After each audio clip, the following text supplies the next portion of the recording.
Sir దగ్గర నిలబడ్డోళ్ళు అందరూ ప్రజల ఓట్లతోటే కదా వీళ్ళ అధికారం వచ్చింది. సారు కూడా అధికార భిక్షం వేసింది ప్రజలే కదా.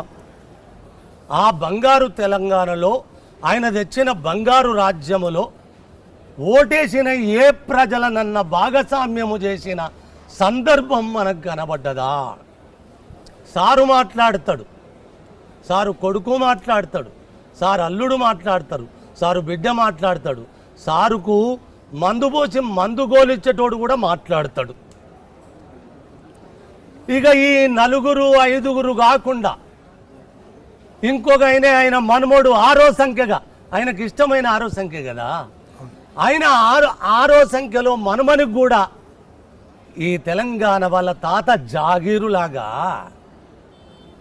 మనుమనికి కూడా రాజకీయ భిక్ష పెట్టి పోవాలన్నది ఒక వ్యక్తి మాట్లాడుతున్నా అనుకుంటాం, ఏకోన్ముఖం అనుకుంటాము. లీడరు ఏకోన్ముఖం కాదు. ఇలా కాంగ్రెస్ వస్తే 10 మంది మినిస్టర్లు అవుతారా, 11 అవుతారా, 12 అవుతారా అని ఎద్దేవా చేస్తున్నాడు కదా. సారింట్ల నాకు తెలిసి 5 ముఖ్యమంత్రులు ఇప్పుడే ఉన్నారు. సారింట్ల 5 ముఖ్యమంత్రులు, అయ్యొక ముఖ్యమంత్రి, కొడుకొక ముఖ్యమంత్రి, బిడ్డొక ముఖ్యమంత్రి, అల్లుడొక ముఖ్యమంత్రి, మందు పోసి మందు గోలేసే సార్ ఒక ముఖ్యమంత్రి, ఇప్పుడు 6 ముఖ్యమంత్రి మనుమనిగా చిరునామా చేసి ఉన్నారు. తెలంగాణలో నా ప్రజలు మాట్లాడుతూనే ఉన్నారు, కేసీఆర్ అనేటోడు ఒక ముఖ్యమంత్రిగా పిడికడు వ్యక్తే తప్ప తెలంగాణను శాసించేటోడు ఈ భూమి మీద నైజాములు పోయినరు, రాజులు పోయినరు, రాకాశి బల్లుల కంటే ధిక్కారము ప్రదర్శించిన మన పరాయి పాలన కూడా వాళ్ళ ఇంటికి పోయింది. సారు ఎందుకంటే తన నీడ నాకు తోడుగా సింహములాగా వస్తుంది అనుకుంటాడు. కానీ ఇక్కడ ఎవరైనా చిటికడేనా, చిటికడు మట్టే. మన పెద్దలు ఒక మాట అంటారు, అది చెప్పాలి. ఎందుకురా అంత ఉచ్చిలిపోతున్నావు, ఏమి తెచ్చినవని ఏం తీసుకుపోతావని. ఏమున్నది బిడ్డ జీవితం అంటే, ఇవాళ ఇంట్లో రేపు మంటలే.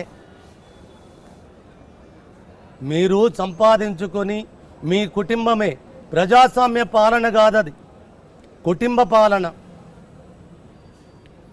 ప్రజాస్వామ్య ప్రజలు భాగస్వామ్యమై పాలన చేస్తున్న పాలన కాదది. బంగారు తెలంగాణ, నా తెలంగాణను దోచుకోవడానికి అంగడు చేసిన తత్వం అది. అరే నా తెలంగాణ మట్టితో పరిమళాలుగా పచ్చగా వర్ధిల్లాలి కానీ అంగళ్ళు చేసి అమ్ముకునేందుకు కాదు ఈ తెలంగాణ. చెప్పిన కదా, ఏ ఒక్కడు లెక్కలేసుకుంటే వచ్చేదే నా తెలంగాణ. అందరం ఒక్కటైతే కదా వచ్చింది తెలంగాణ.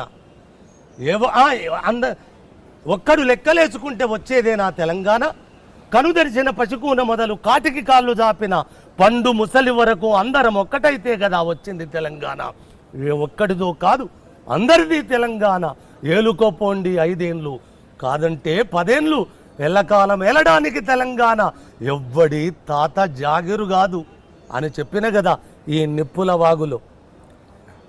అందుకోసం ఇక్కడ ప్రజల తెలంగాణని పాటవాలుగా చెప్పడమే తప్ప ప్రజాస్వామ్యమని వేదికల మీద కాగితాల మీద నేను చెప్పగని ఇక్కడ వ్యక్తి ఆరాధన మొదలైంది, వ్యక్తి పాలన మొదలైంది, వాళ్ళ కుటుంబ పాలన మొదలైంది. కుటుంబమే కాదు తండ్రి, వాళ్ళ కులము కూడా రాజకీయాలు చేస్తుంది. నేను అరకులపోని అన్నాడు సారు, నాకు కులమే పూర్తిగా లేదన్నాడు సారు. రాజకీయాలకు ముఖ్యమంత్రి అయిన తర్వాత కులాలను ఎలా విభజించి పాలిస్తున్నాడు, ఎట్లా కులాలను ఒక కులం విరుద్ధాలకు లోన్ చేస్తున్నాడు. కాబట్టి ప్రజాస్వామ్యం మీరంటే గుర్తొచ్చింది కులాల విషయంలో.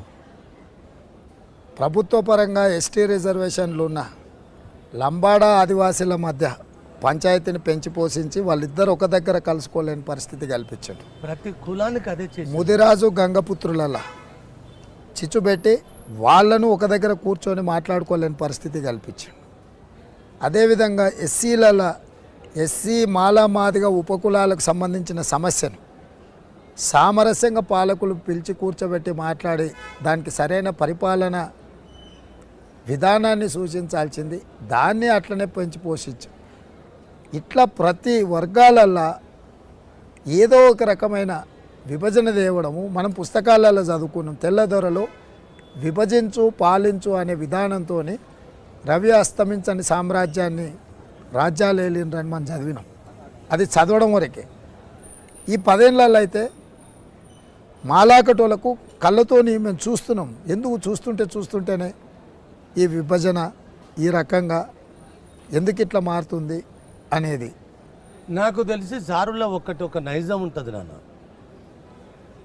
ఎందుకంటే ఏ కులంతోటి కూర్చుండి మాట్లాడితే 10 నిమిషాలల్లా పరిష్కారం అయ్యే లక్షణాన్ని సారు దగ్గర ఎవరొచ్చి కూర్చొని మూగొట్టాలి కనుక సారుకు చెప్పేంత స్థాయి ఎవరికి ఉన్నదని ఆయన భ్రమ.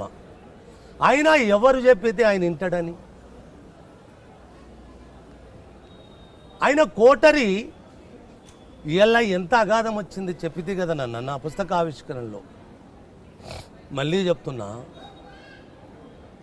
నా గడుపన అడుగు పెట్టి నా కడుపుల తలబెట్టి నా కాళ్ళకు దండం పెట్టి ఇట్లా ఒడిని బట్టి ఓట్లు బుచ్చమడుక్కునే నీకే గంత ఉంటే అన్ని తానై నిన్ను నడిపిన నా తెలంగాణ జాతికి ఎంత ఉంటుంది సార్?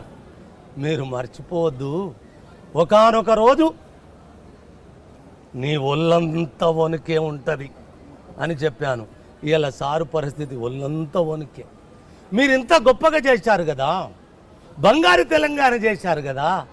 బీపామాడ బారేసి నామినేషన్ ఆడ బారేసి ఇంటికి పోయి ఇట్లా కాలు మీద కాలు వేసుకొని తొడలు ఉప్పుడు మెడలు ఉప్పుకుంటూ అట్టనే కూర్చోవచ్చు కదా. మరి ఇంత భయం ఎందుకు వచ్చింది నీ ఒళ్ళులో? ఇంత ఎందుకు కొనుక్కొచ్చింది? కేసీఆర్ అంటే భయమా? అది కాంగ్రెస్ అంటే భయమా? బీజేపీ వాళ్ళు అంటే భయమా? లేకపోతే పక్క మా రేవంత్ అంటే భయమా? ఎవరంటే భయం? నీకు అంత భయం వచ్చింది? లేదు, నువ్వు పనికి మాలిన పాలసీల వల్ల నీ తప్పు నీకు ఓట్లొచ్చినప్పుడే తెలిసి వస్తుందా? ఓట్లడుక్కునేటప్పుడు వంగబడి ఓట్లడుక్కునేటప్పుడు ప్రజలు నాకంటే అధిపతులనే జ్ఞానం ఉండదా?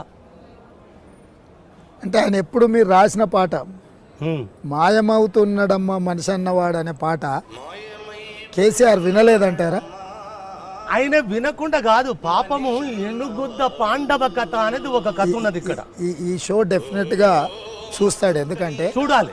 ఈ ఎన్నికలు నెత్తి మీద ఉన్నాయి. ఈ టైంలో అందశ్రీ రేవంత్ రెడ్డి తెలంగాణ అంశాన్ని ప్రస్తావిస్తున్నట్టే గ్యారంటీగా చూస్తాడు.